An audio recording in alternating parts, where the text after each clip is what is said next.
Buenos días a todos. Así que ustedes no se fueron de feriado. Qué bueno. Y qué lindo tenerlos aquí en esta mañana. Hoy vamos a enfocarnos, y si bien sí vamos a tratar el tema de las 7 últimas frases de Jesús, pero vamos a darle un marco de referencia primero, antes de ir propiamente a ese tema. Y es la cruz. Quizás por eso usted nota la diferencia aquí atrás mío, dentro del escenario.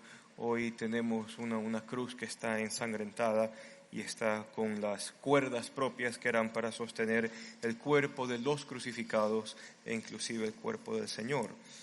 Y hay un texto de Juan que nos va a guiar a lo largo de toda esta mañana, y es el texto de Juan en el capítulo 10, en el verso 11. Y a partir de allí vamos a construir este marco referencial para nuestra conversación de hoy. ¿Puede leerlo? Dice así Juan 10, 11. Dice Jesús: yo soy el buen pastor, y el buen pastor da su vida por sus ovejas. Y vamos a entender este pasaje de Juan 10, 11, de cómo el dar la vida en la cruz, que es lo que recordamos hoy, tiene muchísimo que ver, por no decir tiene todo que ver, con asentar nuestro concepto de quién somos, nuestra identidad y cómo nos vemos a nosotros mismos. El punto es de que nosotros vivimos en una cultura obsesionada con la identidad, y de alguna manera este tema de la identidad, muchos tratan de describirlo en función de lo que hacen, en función de a veces decisiones que toman, en función de las normas que se autoimponen para, según eso, describir quiénes son. Nuestra cultura es una cultura obsesionada por la identidad. Así es. E inclusive no solo la cultura, sino también los medios que están a nuestra disposición, ya sean medios de información, ya sean redes sociales, la virtualidad, hasta eso va agregando componentes para definirme quién soy, mi identidad. Y cuando hablamos de identidad, nosotros debemos de tener en cuenta por lo menos 2 componentes dentro de este concepto de identidad. Hay un sentido de sí mismo, es decir, algo donde usted puede decir: en la niñez yo fui así, en la juventud fui así, en la juventud madura fui así, en la adultez fui así, pero esto se mantuvo constante a lo largo de mi tiempo de vida. Es un sentido de sí mismo no cambiante, podríamos llamarlo, es el núcleo o es la esencia que se va desarrollando a medida que los años pasan, e inclusive aun cuando llegamos ya a una vejez y los años ya están encima de nosotros, esa línea de identidad, ese sentido de sí mismo permanece allí constante. Pero junto con este sentido de sí mismo, este núcleo que es constante a lo largo de nuestros años de vida, también hay un sentido de valía. Y ese es otro componente que va a marcar nuestra identidad. ¿Cuánto valgo? ¿O qué tan valioso soy? ¿O qué significativo es lo que yo puedo aportar a la sociedad? ¿O qué tan significativo yo me veo con respecto a mí mismo? Hay un sentido de valía. Entonces, por lo menos estos 2 ingredientes están presentes en cada uno de nosotros. Hay un sentido que es constante en todos los años de nuestra vida, como también hay un sentido de valía, el valor que usted tiene o el significado que usted puede ver en sí mismo. Y hay un punto interesante también de que la cultura, es decir, todo lo que nos rodea, va a comenzar a definir estos 2 elementos. Entonces la cultura va a ser según lo que usted consume o no en televisión, consume o no en bienes, consume o no inclusive en la filosofía barata que ahora se vende a través de las redes sociales. La cultura va a tratar de darle a usted un sentido de sí mismo y de valía, y lo interesante es que si usted no encaja en eso que la cultura le dice o que el contexto le dice, usted se va a sentir perdido en el espacio. Usted casi que ni encaja ni pertenece al mundo actual en el que usted y yo nos desenvolvemos. Y para continuar dando este pequeño marco de referencia a lo que estamos conversando hoy, ¿sabe algo? Cuando uno lee el Evangelio de Juan, y fíjese que comenzamos leyendo Juan 10:11 acerca de que Él es el buen pastor y él da su vida por sus ovejas. Les voy a leer yo algunos pasajes de este mismo capítulo para comenzar a delinear qué es lo que Cristo quiere hacer a través de esa cruz en nosotros. Cuando uno lee Juan en el capítulo 10 y en el verso 2, y póngame atención porque se lo voy a leer, ¿ok? Dice así: el que entra por la puerta es el pastor de las ovejas.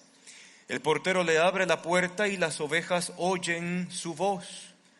El pastor las llama a las ovejas por su nombre y luego las saca del redil. Y cuando ya ha sacado las que son suyas, el buen pastor va delante de ellas y las ovejas lo siguen porque reconocen su voz. Y hay un tema interesante dentro de este pasaje que es: el buen pastor le pone nombre a sus ovejas, o el buen pastor las llama por su nombre. Ahora, para usted y para mí el tema del nombre puede ser tan simple más o menos lo que su padre y su madre decidió ponerle a usted y con eso le llamaron toda la vida. O hay algunos inclusive que tienen un nombre, llamemos común o entendible, y de alguna manera en la familia se acuñó algún tipo de apodo con el cual a usted le llamaban. Entonces, como que para nosotros el nombre no dice mucho. Pero en la cultura, en esas culturas del Medio Oriente, por si acaso, el tema del nombre es un tema crucial en la vida de la persona. ¿Y por qué es crucial? Porque el nombre encerraba el concepto de identidad.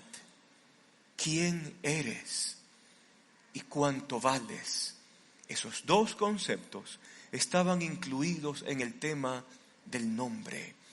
El tema del nombre también traía a colación acerca de a quién le perteneces. Entonces tú puedes decir: yo soy fulano, hijo de fulano de tal, y de alguna forma esa mención, hijo de, o qué sé yo soy Nicolás III, ¿ah? Usted se acuerda de la época en que a veces a los hijos le ponían el primero, el segundo y el tercero, ¿no? Porque iban escalonados por generaciones. Bueno, en el mundo antiguo había eso. El nombre hablaba de quién eres tú y de cuánto vales. Y posesión. ¿A quién perteneces y de dónde vienes? Hay tres ejemplos que quisiera puntualizar en esta mañana y conversando un poquito con usted que ha leído o por lo menos ha escuchado ciertas historias bíblicas. Por lo menos en la creación, cuando el primer hombre es puesto en este jardín que Dios ha creado, dice la Escritura de que los animales de la tierra pasaron por enfrente de Adán y Adán les puso nombre. Y el nombre que les puso es hasta el día de hoy. Obvio no es la misma lengua, pero se entiende el llamar a las especies y diferenciar a las especies. Allí el poner nombre hablaba de un sentido de pertenencia. La creación me pertenece, tengo dominio sobre la creación. Y es lo que Dios le dijo al hombre, ¿no? Enseñoréate, administra bien lo que tienes. Y eso comenzó con ponerle nombre. Otro tema que saco a colación de algo que usted ha leído es cuando Dios le hace un llamamiento a Abraham. Y si usted ha sido detallista en la lectura del Génesis, Abraham primero se llamaba Abram, no había la H intermedia. Pero cuando Dios le hace la promesa y Abraham comienza a creer, Dios decide cambiarle su nombre y ponerle Abraham, le mete una H al nombre, se lo alarga, porque esa variación hablaba de lo nuevo que Dios quería hacer con él. ¿Qué significa Abraham? Así, con la H intermedia, padre de multitudes. Dios había cambiado la naturaleza de este hombre, que era un hombre que no podía tener hijos, y lo convierte en el padre de toda una nación. Naciones y reinos saldrían de él. Otro tema en cuanto al nombre, y quizás es este el mejor caso. a una pareja de mellizos. El uno sale velludo y el otro lampiño. El uno es pelirrojo y el otro es medio atrigueñado. No son dos padres distintos, son mellizos, ¿ya? Son mellizos que no se parecen, ¿ok? Entonces, Rebeca está dando a luz, Rebeca esposa de Isaac, y Rebeca está dando a luz y de repente sale el primer niño de la matriz de la mamá y ni bien está saliendo el bebé, sucede de que hay una mano agarrando el pie del primero, Jacob. Y deciden ponerle, qué padres, ¿no? O sea, hay que ponerse a pensar qué cabeza se tiene cuando a un niño le ponen Adolfo Hitler. ¿No? Yo creo que usted ha escuchado eso, ¿verdad? O inclusive en redes sociales comenzó a salir con esto de la tragedia de esta iglesia en Notre Dame en París. Ya salió, en Ecuador ya nació un niño donde se le puso el nombre Notre Dame, ¿verdad? Pero en todo caso, ¿usted se imagina que un papá y una mamá le pongan a su hijo suplantador? Suplantador, ven acá. Suplantador lava los platos. Suplantador arregla la tienda. Suplantador sale a cuidar las ovejas. ¡Qué terrible! ¿No? Y eso marca la identidad. ¿Qué cosa? Y sin embargo, en la narración, Dios un día interviene con la vida de Jacob y le cambia su nombre. Y de suplantador le pone Israel. Y dentro de esa escena tenemos a un Jacob que está desesperada porque ya está harto de ser como ha sido. Está harto de tener esa identidad, está harto de tener ese sentido de valor. Y entonces Jacob, peleando con Dios en un hecho espectacular que describe el Génesis, pasa toda la noche peleando y forcejeando con Dios, ahora esto es parte del plan de Dios, ¿no? Dios en un momento le dice, ¿sabes qué? Ya es de día, ya me cansé, mejor me voy. Entonces Jacob le dice, yo no quiero que te vayas, no te voy a dejar ir hasta que no me bendigas. ¿Y cuál fue la bendición que Dios le dio a Jacob?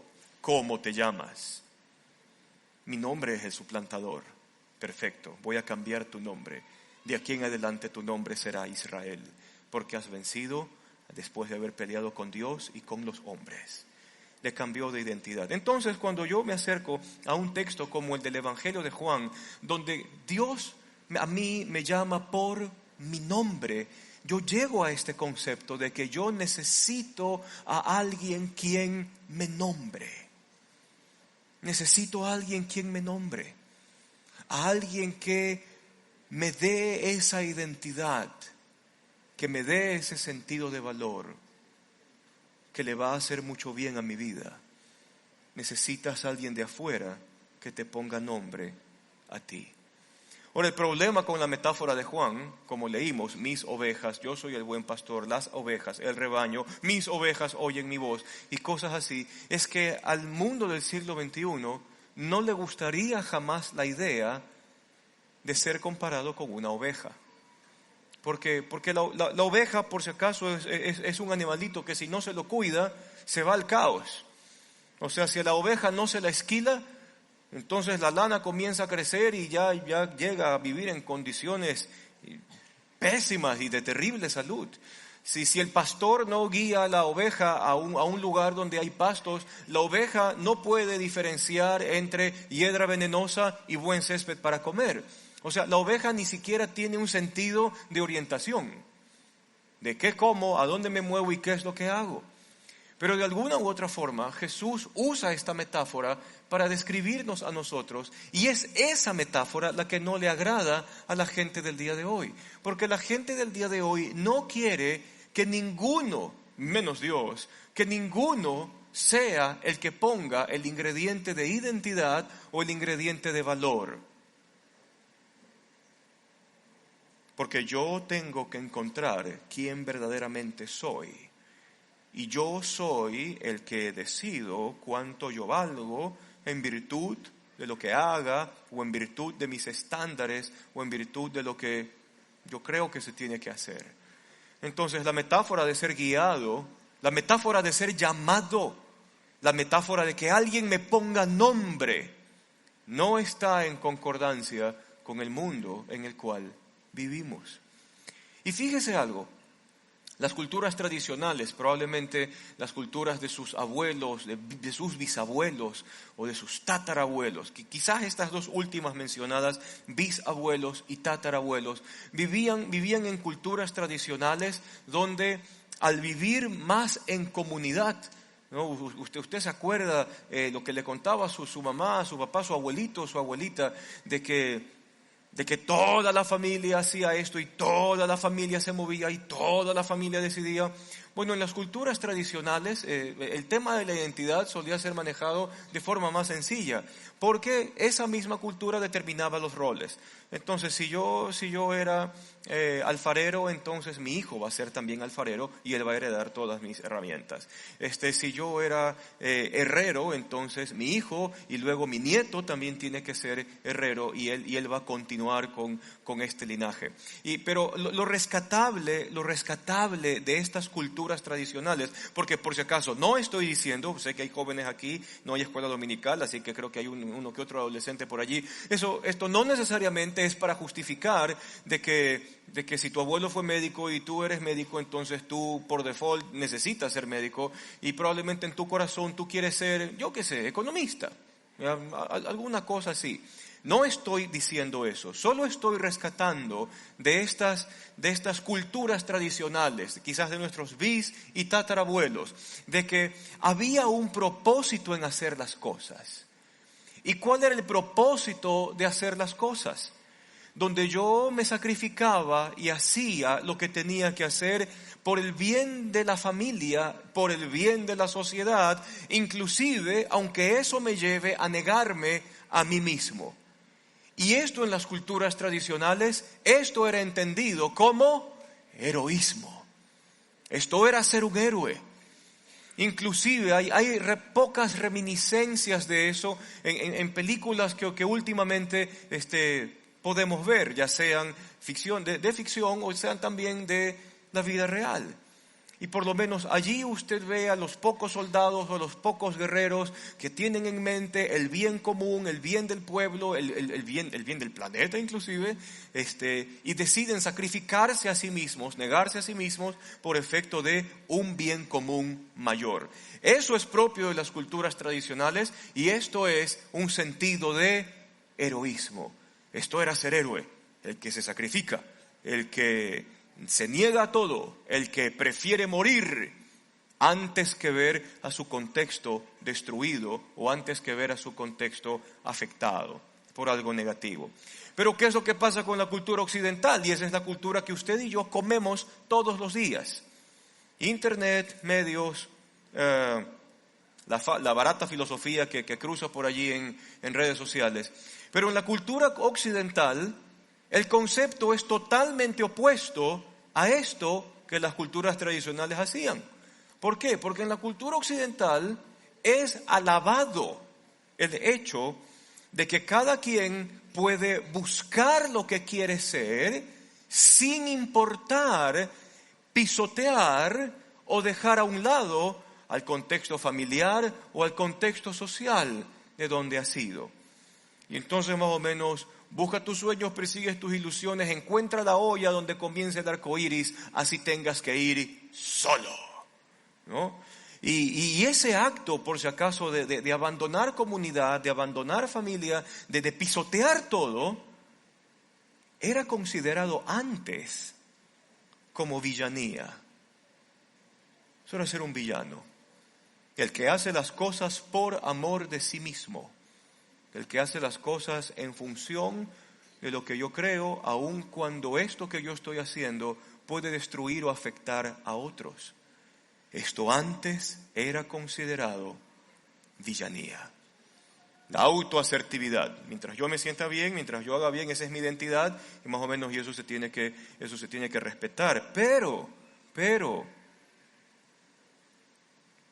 la sociedad, la familia, el primer círculo donde usted y yo nos desarrollamos se comienza a afectar cuando vivimos bajo esta perspectiva individualista extrema que no está enlazada con un buen concepto de identidad que en comunidad se refuerza. Entonces, La idea de que usted decida por su cuenta y salir adelante y escoger una cosa por encima de otra, esta idea de individualismo tiene que estar equilibrada por una idea de bienestar dentro de la comunidad. ¿Por qué? Porque si cada quien, como dicen los refranes, si cada quien hala agua para su propio molino, al final de cuentas, la comunidad queda erosionada, la familia queda erosionada por una búsqueda de identidad, y ya vamos a ver aquí, no asertiva, aunque parezca asertiva.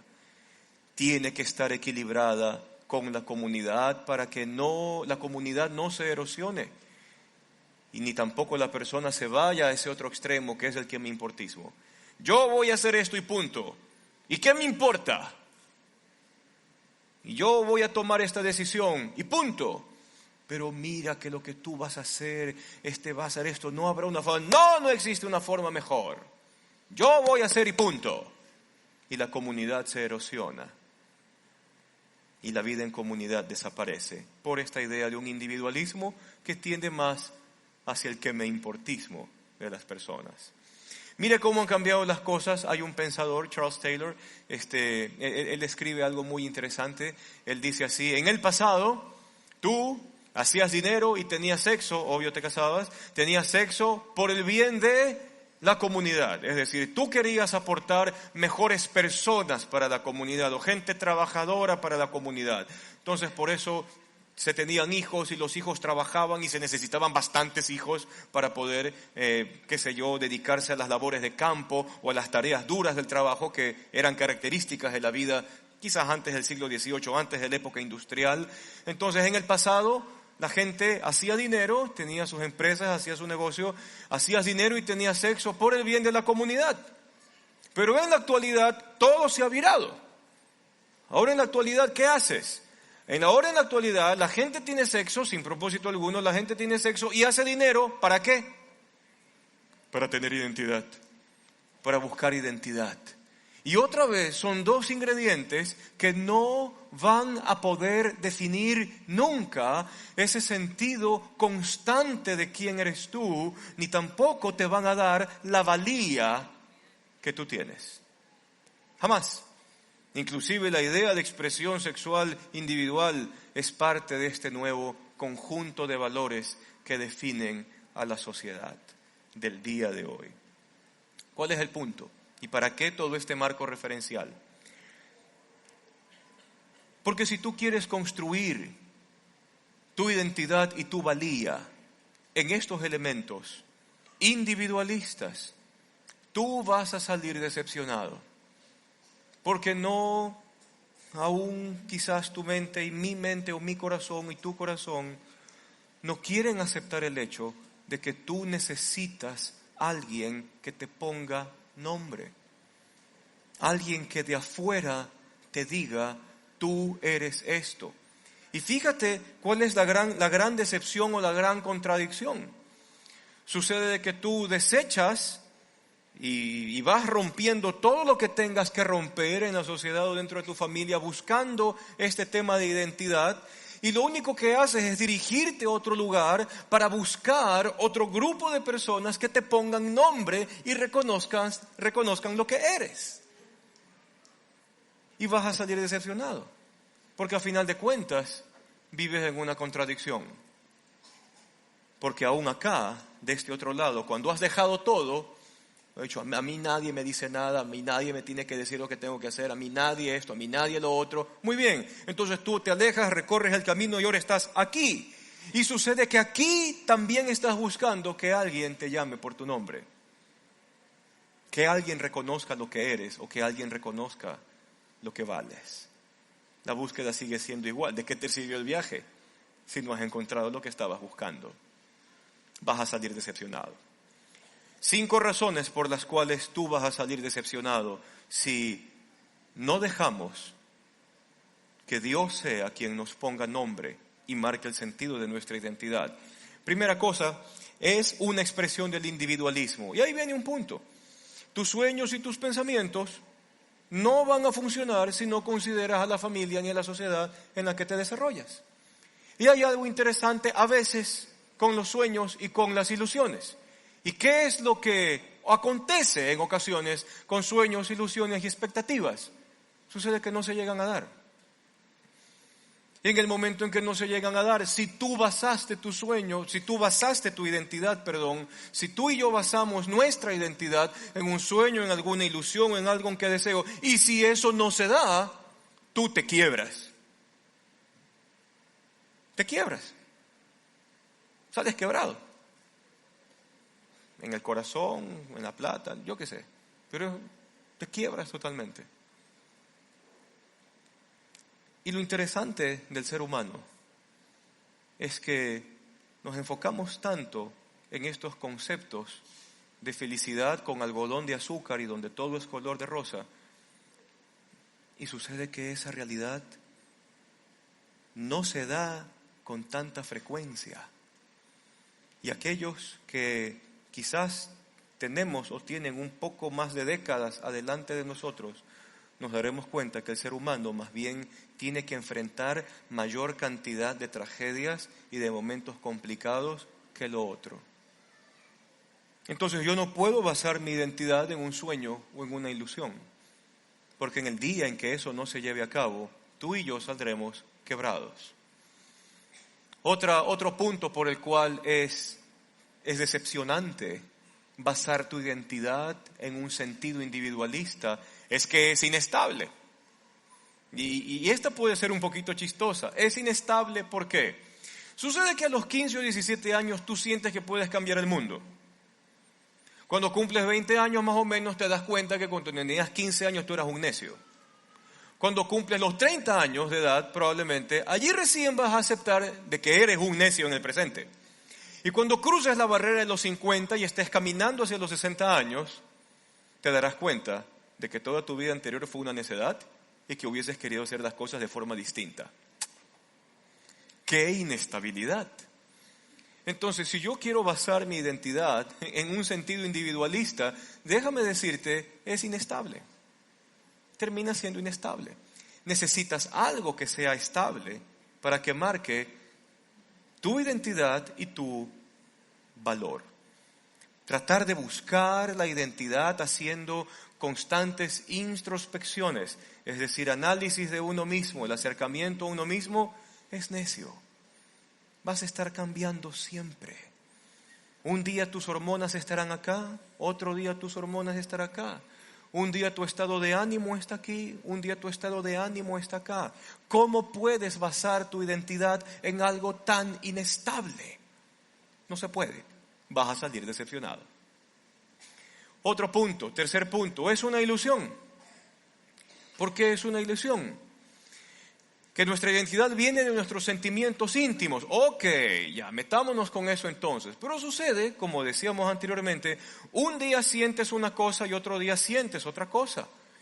Y en medio de todas esas cosas que sientes y que en ocasiones son contradictorias, alegría, tragedia, luego se voltea, ¿verdad? Entonces ahora la tragedia, no, ahora estoy más optimista que nunca. Entonces no, mañana me como el mundo, el día siguiente me siento aplastado por el mundo, al día siguiente soy el conquistador, qué sé yo, Rocky Balboa es un pelele al lado mío, ¿no?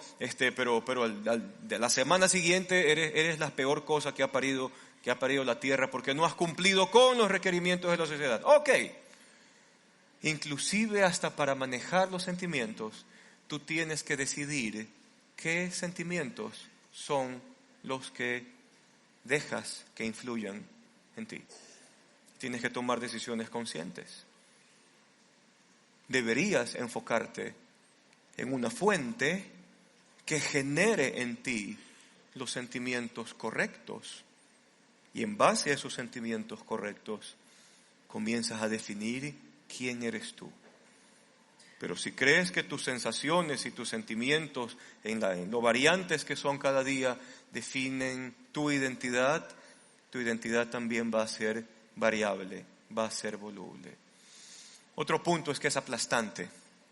¿Y es aplastante por qué? Porque en ocasiones usted y yo, especialmente los hombres, solemos definir nuestra identidad por lo que hacemos. o por los logros que alcanzamos. Funcionamos así, pero aun cuando eso está dentro de nosotros, no necesariamente nos puede hacer bien.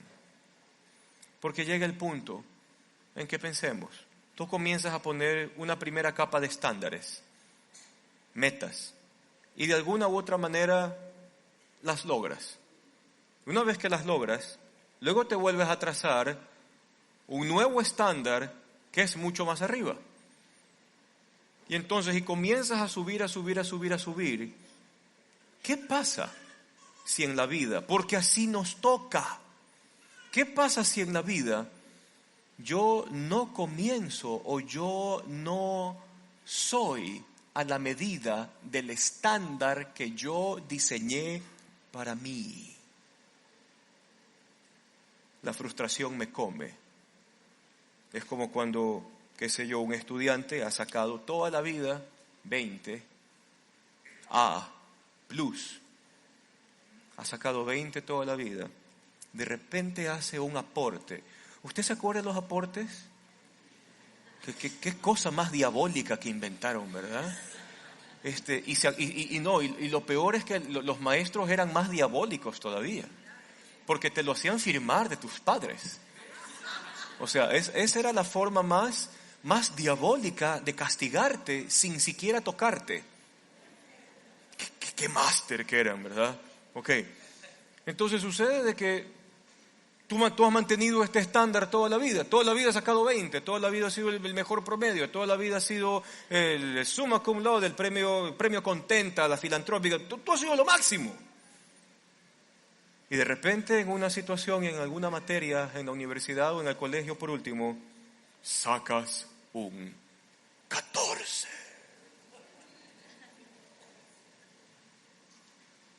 Moriste.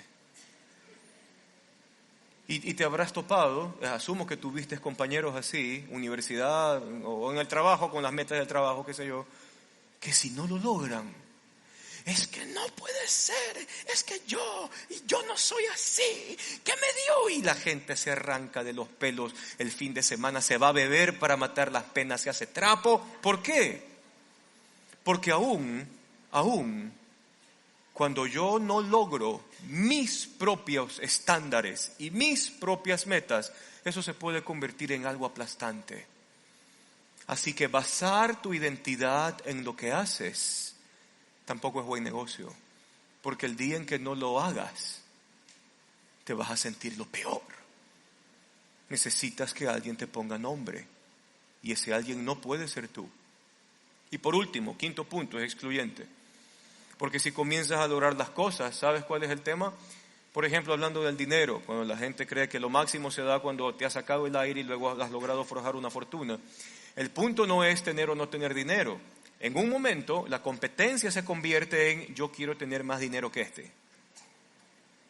Entonces comienzas a excluir personas, ¿no?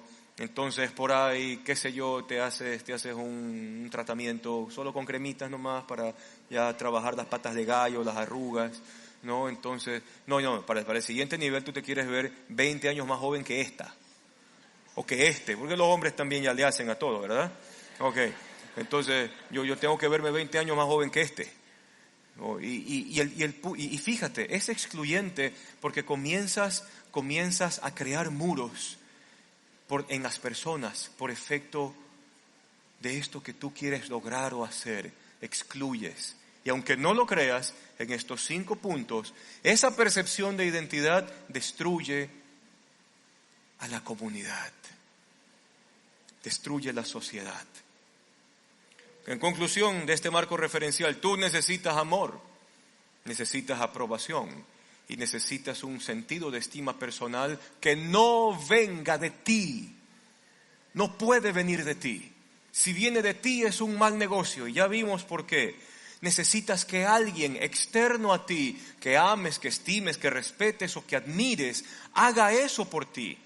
Y que sea alguien que no te engañe. O espérate un ratito, ¿o acaso tú no te sentiste bien cuando estabas en tu clase de matemáticas y disfrutaste esa cosa horrible que eran las matemáticas? Pero ¿acaso no te sentiste bien cuando te sacaron un día la pizarra e hiciste un ejercicio de matemáticas y ¡pac! Te salió bien y el profesor de alguna manera te dice, ¡Wow! ¡Qué excelente manera de haber resuelto el problema! No crees en nadie en ese día. ¿Sí o no? O en las empresas que ahora motivan, ¿verdad? Ponen el cuadro, empleado del mes. ¿No? Y a veces nos encanta hacer como Bob Esponja. ¿Usted se ha visto Bob Esponja? Bob Esponja todos los meses es escogido el empleado del mes, ¿verdad? Entonces, ¿cómo te sientes tú? Vuelven al siguiente mes de, ¿qué sigue aquí? Mayo. Entonces, empleado del mes, ¡pum!, tu foto otra vez. No crees en nadie, pues. Fíjate que aún hasta en estos ejemplos un poquito tontos se deja ver esa realidad. Tú necesitas que alguien externo a ti afirme quién eres tú para que tu identidad sea sólida y tu sentido de valor sea sólido.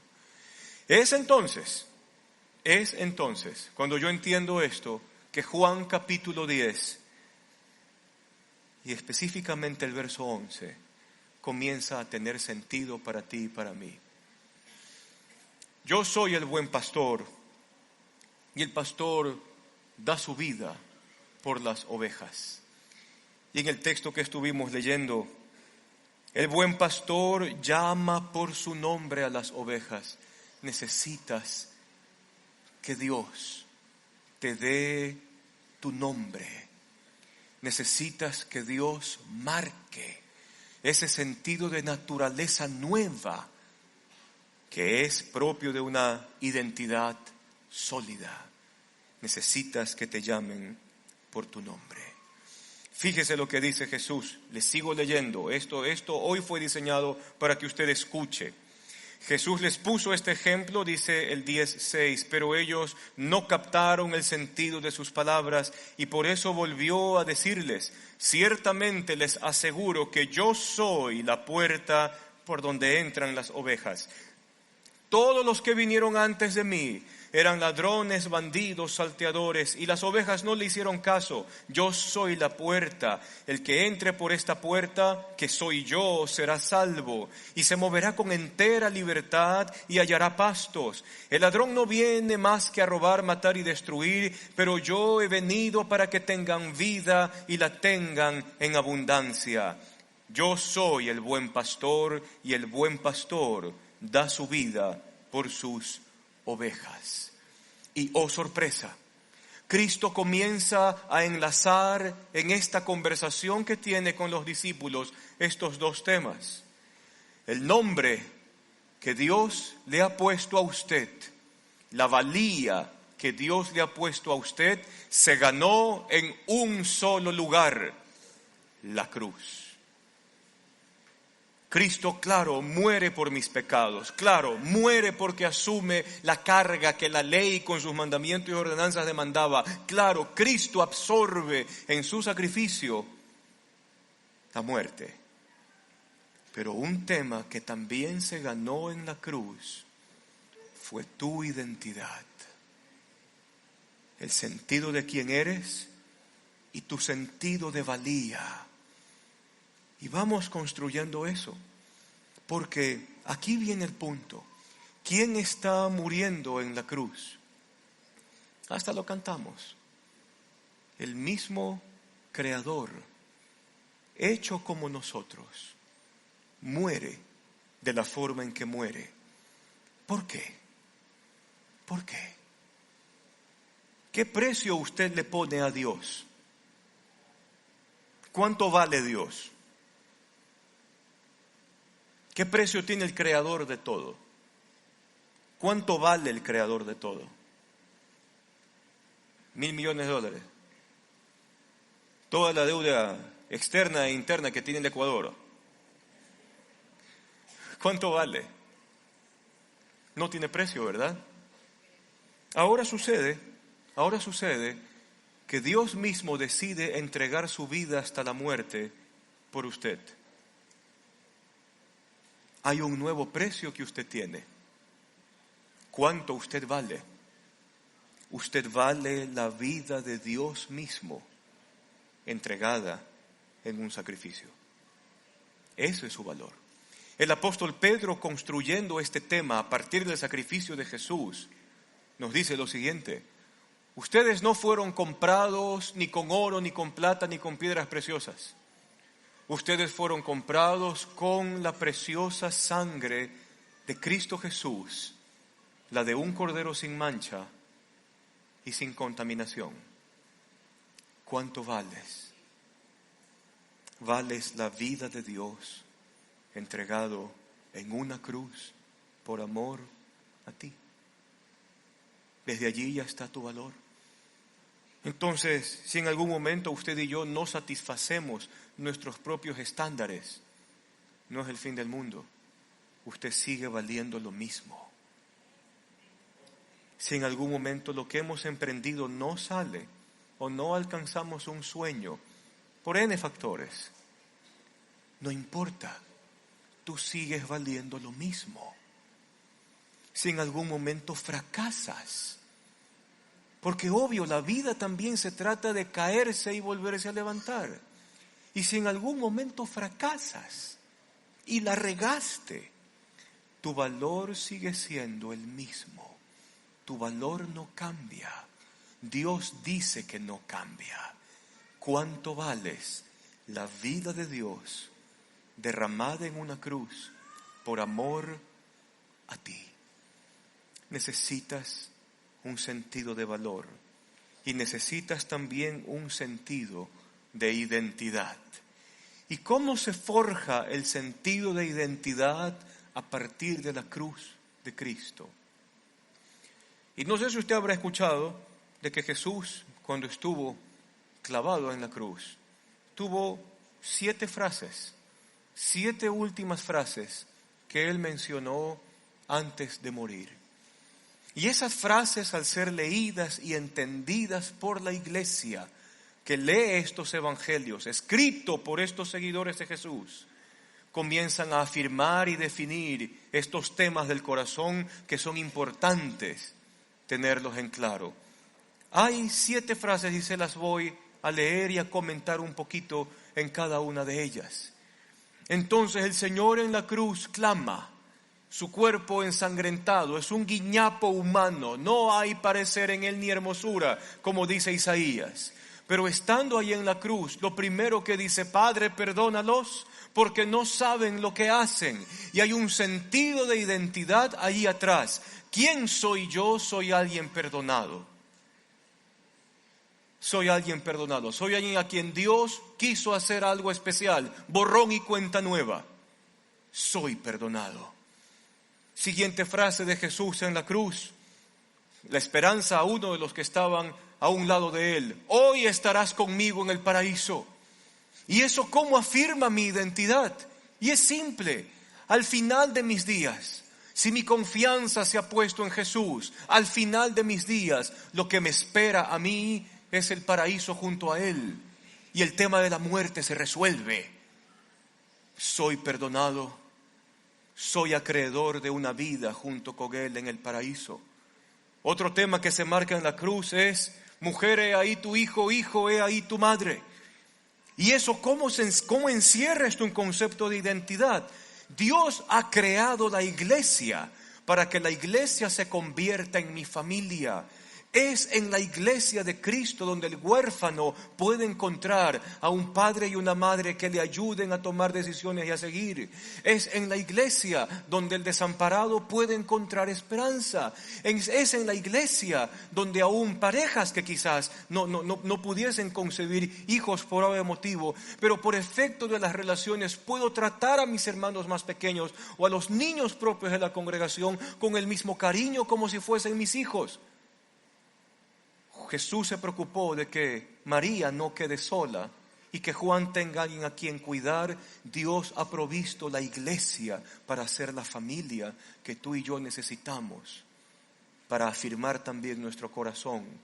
Soy perdonado, soy acreedor de una vida en un paraíso, soy alguien quien Dios ha diseñado para vivir en su familia. Siguiente frase de Jesús fue: Dios mío, ¿por qué me has desamparado?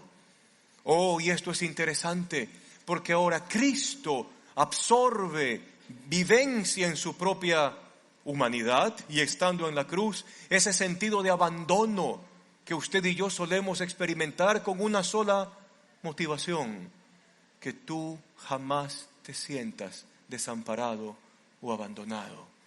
Y eso Él lo prometió. Voy a estar con ustedes siempre, hasta el fin del mundo. Cristo sufre el abandono para que tú y yo jamás nos volvamos a sentir abandonados. Él me acompaña, Él camina conmigo, y esto forja también mi identidad. Otra frase de Jesús fue: tengo sed. Y ahí es donde más entendemos la vulnerabilidad de Él. Y desde ese grito, tengo sed, Cristo entiende mi necesidad. Entiende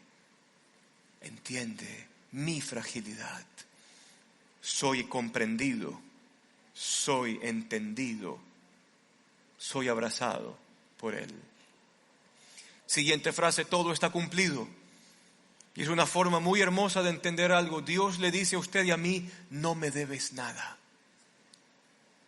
No me debes nada, no hay deuda. No me debes nada. No tienes ninguna deuda pendiente para conmigo. Todo está cumplido, todo está pagado. Vive libre. No hay deudas pendientes. Y por último: Padre, en tus manos encomiendo mi espíritu. Y esta última frase en la cruz marcó una realidad que el apóstol Pablo luego la describiría mejor en una de sus cartas. Si ustedes han resucitado con Cristo, dice Pablo, si ustedes han resucitado con Cristo, pongan la mira en las cosas de arriba y no en las de la tierra, porque ustedes han muerto y ahora sus vidas están escondidas con Cristo en Dios. Tu vida es guardada y cuidada. ¿Y quién creyera? Estas 7 frases de Jesús en la cruz marcan mi identidad. Perdonado, comprendido, nunca abandonado, en familia, aceptado, guardado, con una herencia de vida que trasciende la muerte. Y eso a mí me da identidad.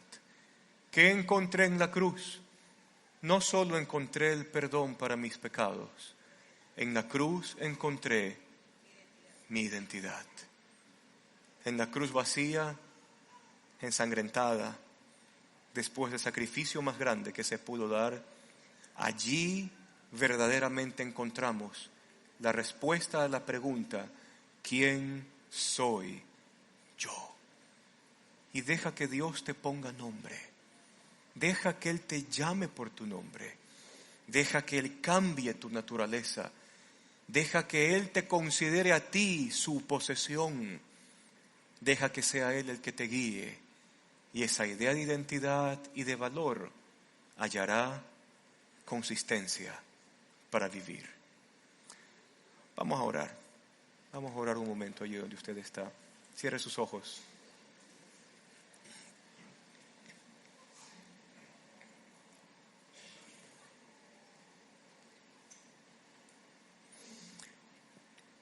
Y mientras sus ojos están cerrados,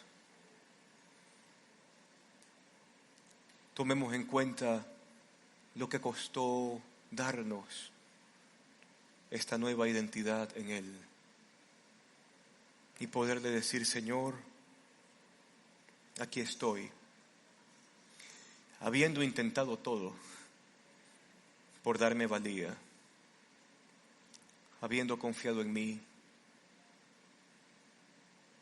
habiéndome caído, habiendo fallado, habiendo no cumplido con mis propias expectativas y mi propio plan. Pero aquí estamos, Señor, y te pedimos que hoy, al escuchar estas palabras de Juan, donde tú dijiste: yo soy el buen pastor, y yo llamo a mis ovejas por mi nombre, por su nombre, y ellas me siguen porque conocen mi voz. Yo soy el que abre la puerta de las ovejas y les doy pastos para que coman. yo soy el buen pastor y el buen pastor da su vida por sus ovejas. Hoy te pedimos, Señor, que al recordar tu sacrificio, al recordar lo que tú hiciste, al recordar cómo moriste, te pedimos, Señor, que eso afirme la identidad que tú has diseñado para cada uno de nosotros. Un sentido de valor correcto. Y no solo eso, un sentido de valor que le hace bien a la sociedad y que cohesiona, une a la comunidad. Gracias, Señor, por tratar con nuestro corazón. Y si es la primera vez, Señor, que me acerco a ti, te quiero pedir algo. Sé el Señor de mi vida. Sé el Salvador de mi vida. Perdóname. Guíame tú con tu mano. Y dame esa seguridad de que soy tu hijo, soy tu hija y te pertenezco a ti. Y gracias, Señor, por este tiempo. Y permítenos, Señor, enfocar nuestro corazón en estas verdades y celebrar juntos el día domingo. Celebrar que la cruz quedó vacía y la tumba también quedó vacía, como muestra de la magnífica esperanza que tenemos en ti. Te damos gracias, Señor, por todo. Y llévanos con bendición a casa, te lo pedimos en el nombre de Jesús. Amén. Amén. Que el Señor le bendiga. Nos vemos el domingo.